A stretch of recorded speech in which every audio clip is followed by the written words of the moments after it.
আসসালামু আলাইকুম everyone, welcome back to my channel. আজকে আমি আপনাদেরকে তৈরি করে দেখাবো নরসিংদীর ঐতিহ্যবাহী নকশি পিঠা রেসিপি। হাতের কাছে থাকা অল্প কিছু উপকরণ দিয়ে খুব সহজে শেয়ার করার চেষ্টা করেছি। আশা করছি আমার আজকের এই রেসিপিটি আপনাদের কাছে খুবই ভালো লাগবে। যদি ভালো লাগে তাহলে আমার পুরো ভিডিও জুড়ে আমার পাশে থাকবেন প্লিজ। আজকের নকশি পিঠা তৈরি করার জন্য প্রথমে আমি চুলায় একটি প্যান বসিয়ে এর মধ্যে দিয়ে দিচ্ছি চালের গুঁড়া। এবার চালের গুঁড়াটাকে আমি খুব ভালো করে ভেজে নেব। এই পর্যায়ে চুলার আঁচটা মিডিয়াম টু লো হিটে রেখে চালের গুঁড়াগুলোকে ভেজে নিতে হবে, না হলে প্যানে লেগে যেতে পারে। বেশ কিছুক্ষণ সময় নিয়ে চালের গুঁড়াটাকে আমি খুব ভালো করে ভেজে নিয়েছি। চালের গুঁড়াটা যখন অনেকটাই ঝরঝরে হয়ে যাবে তখনই বুঝে নিতে হবে চালের গুঁড়াটা ভাজা হয়ে গিয়েছে। আর এভাবে আমি সবগুলো চালের গুঁড়া ভেজে নিয়েছি। এখানে আমি 1 কেজি পরিমাণে চালের গুঁড়া নিয়েছি। এখন এর মধ্যেই দিয়ে দিচ্ছি লবণ 1 চা চামচ। লবণটাকে আমি চালের গুঁড়ার সাথে খুব ভালো করে মিশিয়ে নেব। লবণটা আপনারা আপনাদের প্রয়োজন অনুযায়ী ব্যবহার করবেন। অল্প অল্প করে গরম পানি দিয়ে একটি ড্রো তৈরি করে নেব। পানিটা একবারে দেওয়া যাবে না, অল্প অল্প করে পানি দিয়ে ড্রোটা তৈরি করে নিতে হবে। আর আমি এখানে ফুটন্ত গরম পানিটা ব্যবহার করেছি, আর ফুটন্ত গরম পানি দিয়েই ড্রোটা তৈরি করে নিতে হবে। দেখুন আমি কিভাবে অল্প অল্প করে পানি দিয়ে ড্রোটা তৈরি করে নিচ্ছি। একবারে পানি দিলে ড্রোটা পাতলা হয়ে যেতে পারে, তাই অল্প অল্প করে পানি দিয়েই তৈরি করে নিতে হবে। চালের গুঁড়াটা অনেকটাই গরম, তাই আমি একটি খুন্তির সাহায্যে নেড়ে খুব ভালো করে পানিটা মিশিয়ে নিচ্ছি। চালের গুঁড়াটা যখন কিছুটা ঠান্ডা হয়ে আসবে তখন হাতের সাহায্যে খুব ভালো করে মতে নেব। দেখুন আমার ড্রোটা তৈরি করে নেওয়া হয়ে গিয়েছে। এবার পিঠা তৈরি করার পালা। পিঠা তৈরি করার জন্যে প্রথমে আমি এখান থেকে অল্প কিছুটা ড্রো নিয়ে নিচ্ছি। তারপর সেটাকে আমি বেলে একটি রুটি তৈরি করে নেব। আমি কিভাবে পিঠাটা তৈরি করে নিচ্ছি সেটা দেখেই বুঝে নিতে হবে। এ পর্যায়ে ড্রোটাকে খুব ভালো করে মতে নিতে হবে, না হলে রুটি তৈরি করার সময় ফেটে যেতে পারে। এখন কিছুটা তেল মাখিয়ে একটি বেলুনের সাহায্যে আমি একটি রুটি তৈরি করে নিয়েছি। দেখুন এর পুরুত্বটা আমি কি পরিমাণে পাতলা রেখেছি। এখন পিঠা তৈরি করার জন্য প্রথমে আমি কিছুটা তেল মাখিয়ে নিচ্ছি। এর উপরই একটি বয়ামের ঢাকনা দিয়ে ডিজাইনটা এঁকে নিচ্ছি। তারপর একটি খেজুর কাঁটা দিয়ে এভাবে দাগ কেটে নিচ্ছি। দেখুন আমি কিভাবে ডিজাইন করে নিচ্ছি সেটা দেখেই বুঝে নিতে হবে।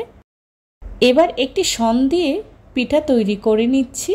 দেখুন আমি কিভাবে পিঠাটা তৈরি করে নিচ্ছি সেটা দেখেই বুঝে নিতে হবে। আপনারা চাইলে এই ডিজাইনটা কিন্তু খেজুর কাঁটা দিয়েও করতে পারেন। খেজুর কাঁটা দিয়ে এই ডিজাইনটা আমার চ্যানেলে একটি ভিডিও রয়েছে, আপনারা চাইলে ঘুরে আসতে পারেন। হাতের কাছে থাকা অল্প কিছু উপকরণ দিয়েই এই পিঠাটা তৈরি করা যায়। দেখুন আমি কিভাবে পিঠাটা তৈরি করে নিয়েছি। এবার একটি খেজুর কাঁটার সাহায্যে পিঠার সাইডটা কেটে নিচ্ছি। পিঠার সাইডটা কেটে নেওয়া হয়ে গেলে একটি টিনের সাহায্যে সাইডের ডিজাইনটা করে নিব।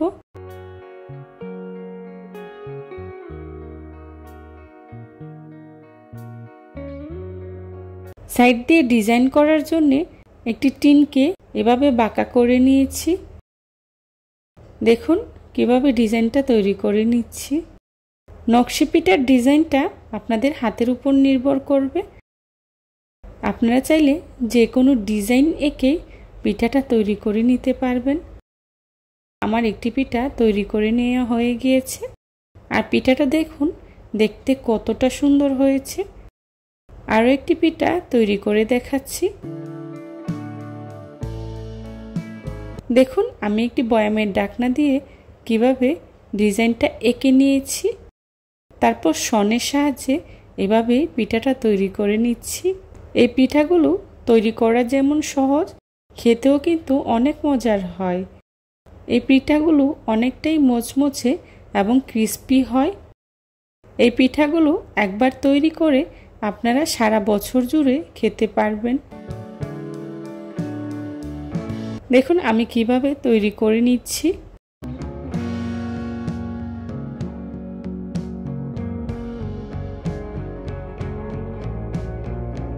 আমার আরও একটি পিঠা তৈরি করে নেওয়া হয়ে গিয়েছে।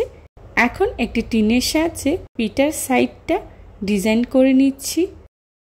দেখুন আমি কিভাবে করে নিচ্ছি, সেটা আপনাদেরকে দেখেই বুঝে নিতে হবে।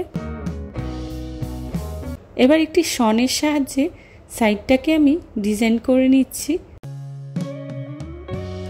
আর এভাবে করে পিঠাটা তৈরি করলে পিঠাটা দেখতে খুবই সুন্দর হয় আর খেতেও অনেকটাই ক্রিস্পি হয়।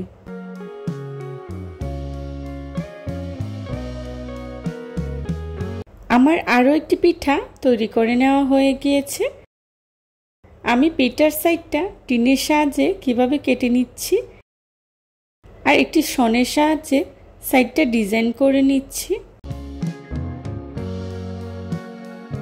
আপনারা একটু খেয়াল করলেই বুঝতে পারবেন আমি কিভাবে তৈরি করে নিচ্ছি।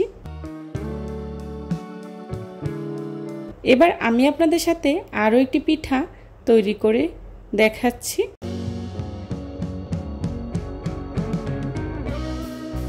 এখন আমি আপনাদেরকে খেজুর কাটা দিয়ে একটি পিঠা তৈরি করে দেখাবো। প্রথমে আমি একটি রুটি নিয়েছি, তার মধ্যে কিছুটা তেল ব্রাশ করে দিয়েছি।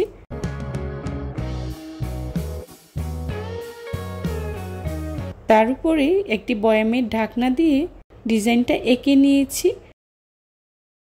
বোতলের ক্যাপ দিয়ে মাঝখানে অল্প একটি ডিজাইন করে নিয়েছি। আর দেখুন খেজুর কাটা দিয়ে আমি কিভাবে পিঠাটা তৈরি করে নিচ্ছি।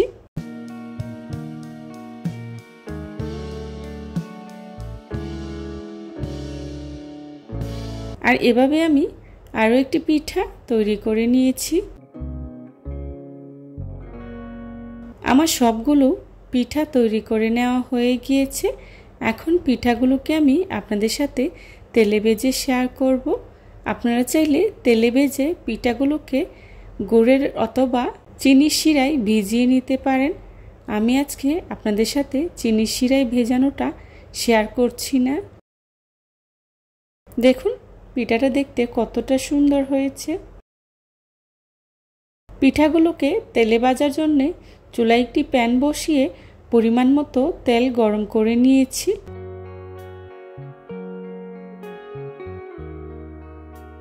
এবার এর মধ্যেই দিয়ে দিচ্ছি এক এক করে তৈরি করে রাখা পিঠাগুলো দিয়ে উল্টে পাল্টে খুব ভালো করে ব্রাউন কালার করে ভেজে নেব।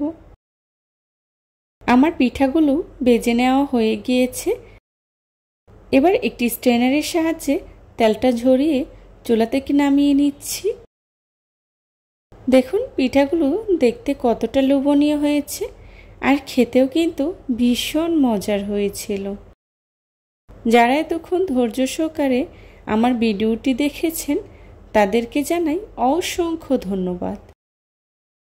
রেসিপি ভালো লাগলে ফ্রেন্ডস অ্যান্ড ফ্যামিলির সাথে শেয়ার করবেন। এই ধরনের সব ঘরোয়া এবং মজার মজার রেসিপি পেতে আমার চ্যানেলটি ভিজিট করে আসবেন প্লিজ। আমার সবগুলো পিঠা ভেজে নেওয়া হয়ে গিয়েছে। দেখুন পিঠাগুলো দেখতে কতটা সুন্দর হয়েছে। আমার পরবর্তী রেসিপি দেখার আমন্ত্রণ জানিয়ে আজকের মতো এখানেই বিদায় নিচ্ছি। সবাই ভালো থাকবেন, সুস্থ থাকবেন। আল্লাহ হাফেজ। আসসালামু আলাইকুম।